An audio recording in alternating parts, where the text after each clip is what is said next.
بسم اللہ الرحمن الرحیم۔ السلام علیکم ورحمۃ اللہ وبرکاتہ۔ نبوت کے 12ویں برس ایک واقعہ پیش آیا اور وہ معراج کا تھا۔ صبح کے وقت جب آپ صلی اللہ علیہ وسلم نے یہ واقعہ ابو جہل وغیرہ کو بتایا تو وہ مذاق اڑانے لگے اور ابو بکر کے پاس گئے اور کہا کہ دیکھو تمہارے صاحب کیا کہہ رہے ہیں۔ اس پر انہوں نے کہا کہ اگر یہ باتیں محمد صلی اللہ علیہ وسلم نے کی ہیں تو مجھے ان کے سچا ہونے میں کوئی شک نہیں ہے، کیونکہ سچ کے سوا آپ صلی اللہ علیہ وسلم کی زبان مبارک پر کوئی بات نہیں آتی۔ پھر ابو بکر رضی اللہ تعالی عنہ خود آپ صلی اللہ علیہ وسلم کے پاس گئے اور فرمایا کیا آپ نے واقعی ایسا کہا ہے؟ آپ صلی اللہ علیہ وسلم نے فرمایا کہ ہاں میں نے یہ کہا ہے۔ تو حضرت ابو بکر صدیق رضی اللہ تعالی عنہ نے فرمایا کہ میں اس کی تصدیق کرتا ہوں جو آپ نے کہا ہے، اور میں اس پر ایمان لاتا ہوں کہ آپ بالکل سچے ہیں۔ حضرت ابو بکر صدیق رضی اللہ تعالیٰ عنہ کو اس وجہ سے صدیق کا لقب دیا گیا کیونکہ انہوں نے اس موقع پر اور باقی موقعوں پر آپ صلی اللہ علیہ وسلم کی بات کی تصدیق کرتے تھے اور آپ کی نبوت کی گواہی دی۔ پھر جب کافروں نے نبی کریم صلی اللہ علیہ وسلم کو قتل کرنے کا طریقہ منسوب کیا تو اللہ تعالیٰ نے آپ کو ہجرت کی اجازت دے دی۔ آپ ابو بکر کے پاس آئے اور ان سے کہا کہ مجھے ہجرت کی اجازت مل گئی ہے۔ پھر ابو بکر نے عرض کیا میرے ماں باپ آپ پر قربان، کیا مجھے بھی آپ کے ساتھ چلنے کی اجازت ہے؟ آپ نے فرمایا ہاں۔ یہ سن کر ابو بکر اتنے خوش ہوئے کہ رونے لگے۔ حضرت عائشہ فرماتی ہیں کہ اس دن مجھے معلوم ہوا کہ کوئی شخص خوشی کے موقع پر حد سے زیادہ خوش ہونے پر بھی روتا ہے۔ پھر حضرت ابو بکر نے فرمایا کہ مجھے معلوم تھا کہ آپ ہجرت کریں گے، اسی لیے میں نے 2 اونٹنیوں کو کھلا پلا کر تیار کر لیا ہے۔ انہوں نے فرمایا ان میں سے ایک آپ کے لیے، تو آپ نے فرمایا لیکن میں قیمت دے کر لوں گا۔ حضرت ابو بکر صدیق رضی اللہ تعالیٰ عنہ خاموش ہو گئے۔ رات ہوئی تو آپ صلی اللہ علیہ وسلم حضرت علی رضی اللہ تعالیٰ عنہ کو اپنے بستر پر لٹا کر چلے گئے۔ اللہ تعالیٰ نے اس وقت کفار کو اندھا کر دیا، وہ ننگی تلواریں لے کر گھر کو گھیرے ہوئے تھے۔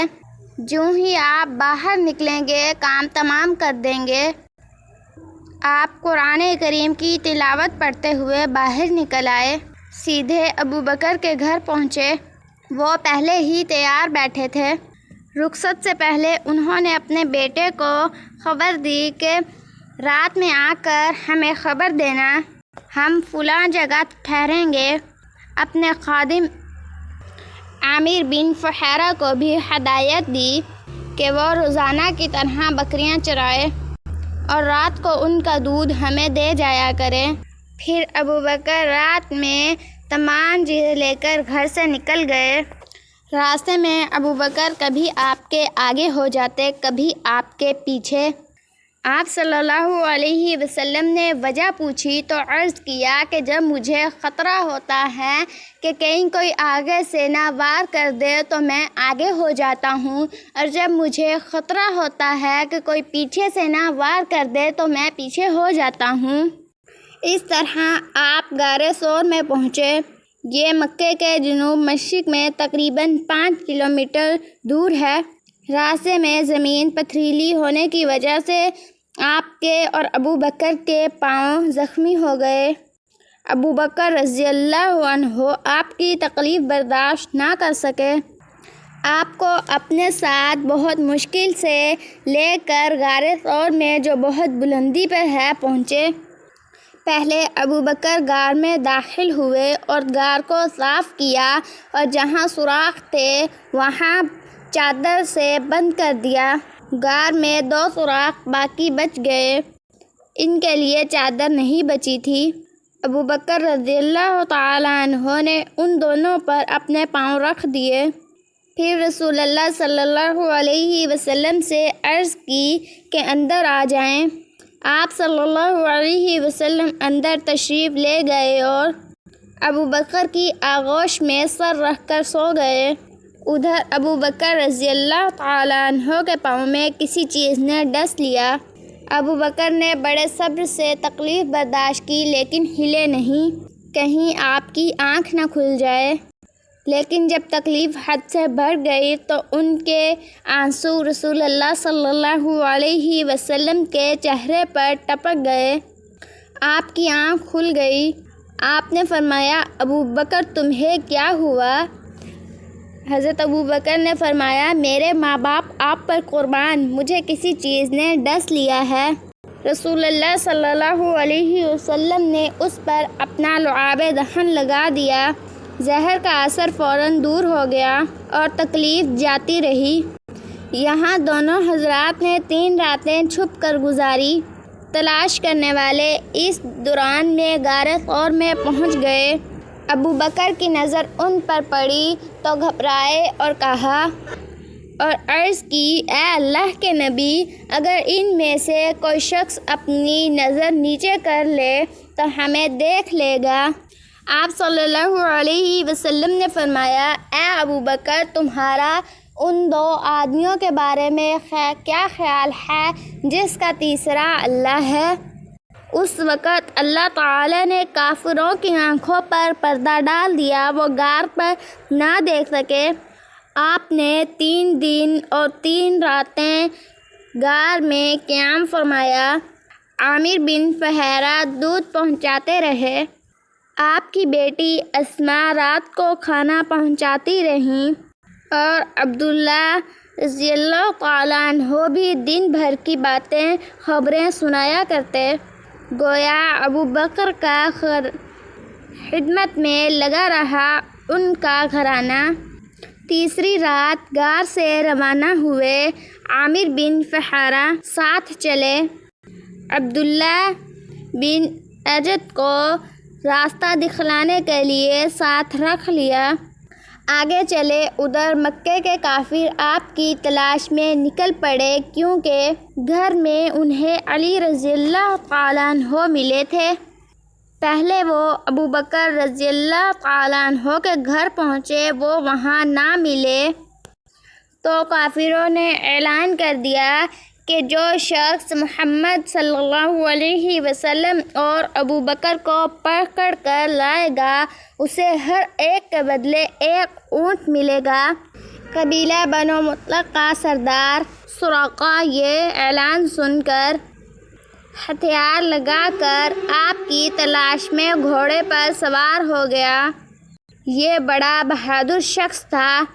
تلاش کرتے کرتے ان حضرات کے نزدیک پہنچ گیا، لیکن گھوڑے نے ٹھوکر کھائی، زمین پر گر گیا۔ دوبارہ سیدھا ہوا، پھر گر گیا۔ ادھر ابو بکر مڑ مڑ کر اس کی طرف دیکھ رہے تھے اور فرمایا، اے اللہ کے نبی، ہمارا پیچھا کرنے والا بہت قریب پہنچ گیا ہے۔ اس پر نبی کریم صلی اللہ علیہ وسلم نے فرمایا، لا تحزن ان اللہ معنا، غم نہ کر، اللہ ہمارے ساتھ ہے۔ اس کے ساتھ ہی سراقہ کا گھوڑا زمین میں گھس گیا۔ یہ سن کر اس نے کہا، مجھے معاف کر دیجئے، میں آپ کو کوئی تکلیف نہیں پہنچاؤں گا۔ آپ نے دعا کی، گھوڑا نکل آیا۔ سراقہ نزدیک آیا، کافروں کے اعلان کے بارے میں بتایا۔ آپ نے اسے جانے کی اجازت دی اور اس سے کہا، ہمارے بارے میں کسی کو نہ بتانا۔ وہ لوٹ گیا اور آپ اپنے ساتھی کے ساتھ آگے روانہ ہو گئے۔ ادھر یثرب مدینہ کے لوگوں کو آپ کی اطلاع مل چکی تھی۔ وہ آپ کا بے چینی سے انتظار کر رہے تھے۔ آپ 8 دن کے سفر کے بعد مباح کے قریب پہنچے۔ قبا مکہ مشرق جانب ایک گاؤں تھا۔ لوگوں کو آپ کے آنے کی خبر ملی تو اللہ اکبر کے نعرے لگاتے ہوئے امٹ پڑے۔ ادھر آپ صلی اللہ علیہ وسلم اور ابوبکر رضی اللہ عنہ سواری سے اتر کر ایک درخت کے نیچے بیٹھ گئے۔ لوگ ابوبکر کو سلام کرتے رہے، اس لیے کہ ان کے سر اور داڑھی کے بال سفید ہو چکے تھے۔ لوگ انہیں اللہ کے رسول سمجھے۔ آپ صلی اللہ علیہ وسلم پر دھوپ آئی تو ابوبکر نے کپڑا تان کر آپ پر سایہ کیا۔ تب لوگوں کو معلوم ہوا کہ اللہ کے نبی رسول تو یہ ہیں۔ آپ نے قباء میں مسجد بنوائی۔ چند دن وہاں ٹھہرنے کے بعد مدینہ کی طرف روانہ ہوئے۔ ابوبکر اب بھی ساتھ تھے۔